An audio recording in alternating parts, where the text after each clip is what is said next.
Bonjour et bienvenue dans Café Digital. Aujourd'hui, je reçois Alexandre Bouchereau, c'est le cofondateur d'Ulule. Alexandre, bonjour. Bonjour. Merci d'être avec nous aujourd'hui. Alors, Ulule, c'est un site de financement participatif. On en entend beaucoup parler en ce moment.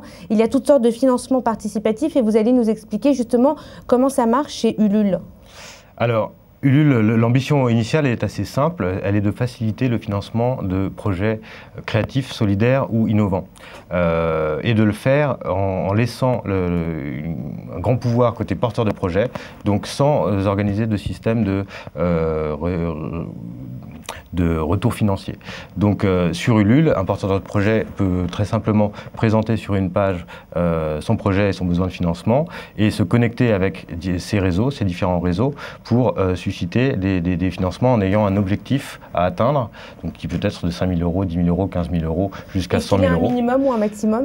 Alors il n'y a pas de maximum, le minimum est je crois à 500 €, il n'y a pas de maximum, le plus gros projet financé aujourd'hui était à 110 000 €, mais on a des... Et il consistait en quoi par exemple ce projet? Alors ça c'était un projet de jeu vidéo, un jeu vidéo d'un studio ukrainien donc, qui a eu plus de 6 000 soutiens, et donc les différents participants au projet avaient accès à des éléments exclusifs pendant la phase de bêta du jeu, c'est-à-dire avant qu'il sorte dans le commerce, et puis des éléments d'artworks comme on dit, c'est-à-dire des affiches, des choses comme ça.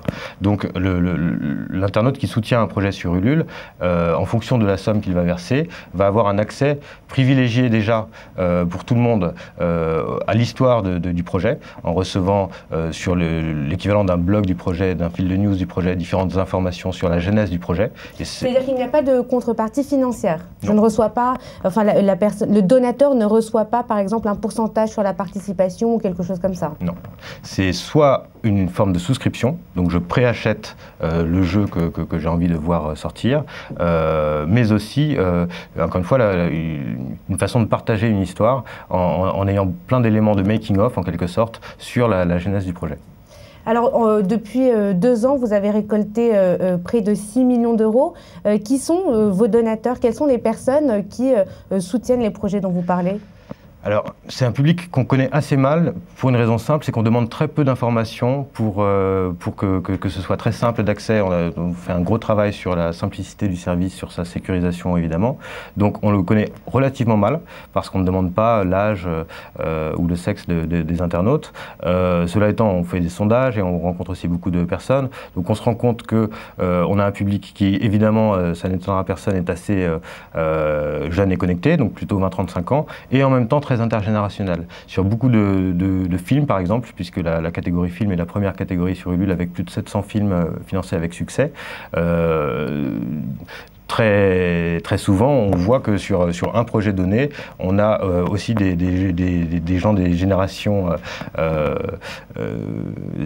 des gens plus âgés qui participent pour donner un coup de main, parce qu'ils peuvent aussi participer par chèque.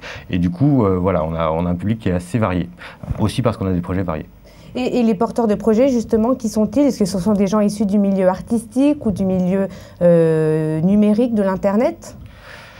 Là encore, c'est assez varié. Bien sûr, le milieu artistique avec les 2 premières rubriques qui sont film et musique, mais aussi des inventeurs. Donc, un jeune homme, par exemple, qui a inventé un arbre électrique qui s'appelle l'électri, donc une sorte de bonsaï électrique avec des capteurs solaires, très beau, très design. Ce capteur permet de recharger son téléphone et ses tablettes. Et donc, il souhaitait le mettre en production. Il avait besoin de 60 000 € pour le lancer en production. Donc, il l'a mis en souscription en quelque sorte sur Ulule et il en a vendu plus de 200 à 300 € pièce. Donc il a collecté l'argent nécessaire au lancement de sa production. Et quelles sont les contreparties à respecter de part et d'autre? Quels sont les impératifs à respecter à la fois pour le porteur de projet et pour le donateur? Alors pour le porteur de projet, déjà tous les projets sont modérés en amont et accompagnés par l'équipe d'Ulule. Donc on fait un gros travail de sélection et d'accompagnement des porteurs de projet pour nous assurer de leur sérieux et de leur capacité à aller jusqu'au bout de leur projet et à délivrer leur contrepartie. Ensuite, le système sur objectif permet de créer une sorte de challenge projet par projet qui en soi est une garantie que le projet va avoir lieu. Donc si j'ai besoin de 10 000 € pour faire un court-métrage, il faut que je collecte les 10 000 €. J'aurai derrière moi un nombre de soutiens important qui fera que le projet verra le jour. Et si j'échoue, justement, qu'est-ce qui se passe? Donc, c'est opération blanche, en quelque sorte, c'est-à-dire que le porteur de projet ne perçoit rien, Ulule ne perçoit rien, et les internautes sont remboursés sans frais. Et est-ce que ce porteur de projet peut se représenter avec le même projet? Oui, c'est arrivé. C'est arrivé que justement... et un objectif peut-être inférieur, enfin parfois sûrement un objectif inférieur. inférieur, mais parfois en repositionnant le projet, parfois en jouant sur un timing un peu différent, puisqu'il y avait évidemment des questions de momentum par rapport à un projet spécifique. Donc oui, c'est arrivé. Et donc pour les donateurs, quelles sont les rétributions? Vous parlez de dons en nature, ça consiste en quoi? Il y a différents types, parce que donc le site peut être utilisé par des associations, par des particuliers ou par des entreprises.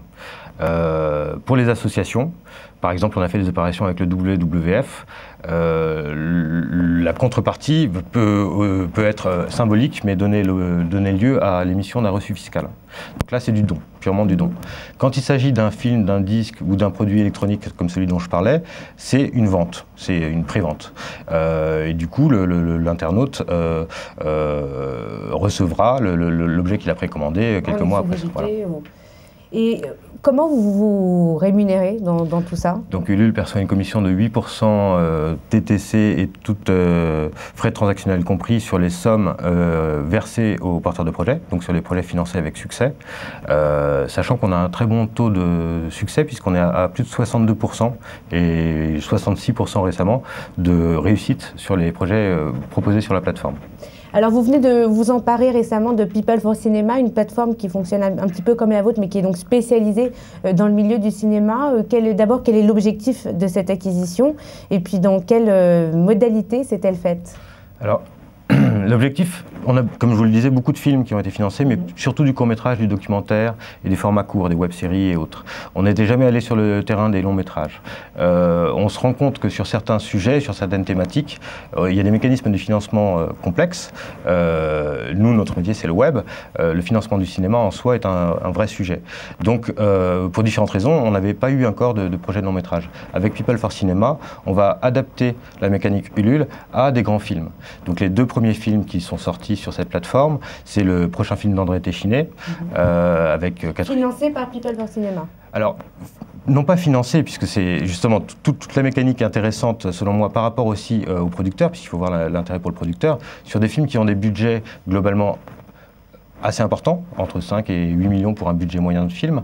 Tout le mécanisme de financement du cinéma fonctionne en pré-vente, c'est-à-dire que le producteur va pré-vendre à des chaînes, pré-vendre à des distributeurs, et il réussit généralement à obtenir une bonne partie de son budget, mais la partie la plus difficile à obtenir, c'est la toute dernière partie. C'est souvent quelques centaines de milliers d'euros. Sur ces quelques centaines de milliers d'euros... C'est là-dessus que vous intervenez. C'est là-dessus qu'on intervient en proposant au public de rentrer aussi dans cette mécanique, en entrant dans cette logique de prévente. Donc cette offre, elle permet à partir de 5 € d'entrer dans le premier cercle d'un film, ce qui veut dire très concrètement qu'à partir de 5 €, vous allez recevoir des informations exclusives sur le fil de news, que seuls les soutiens pourront lire, sur le tournage, sur des photos issues des différents moments de préparation du film. Et ensuite, si vous mettez plus d'argent sur le film, vous pourrez aller assister, pourquoi pas, au tournage, aller à la soirée chiffre le mercredi de la sortie du film, etc. etc. People for Cinema, c'est à peu près 40 000 membres actifs. Vous avez payé combien pour vous emparer de cette plateforme? Alors, on ne communique pas sur le chiffre. Là, on est vraiment complètement concentré sur la proposition qu'on est en train de faire aux internautes, qui commence à bien fonctionner. Et voilà, c'est pour nous le principal. Merci beaucoup, Alexandre Bouchereau. Je rappelle que vous êtes le cofondateur d'Ulule. Café Digital, c'est tout pour aujourd'hui. On se retrouve la semaine prochaine avec un nouvel invité.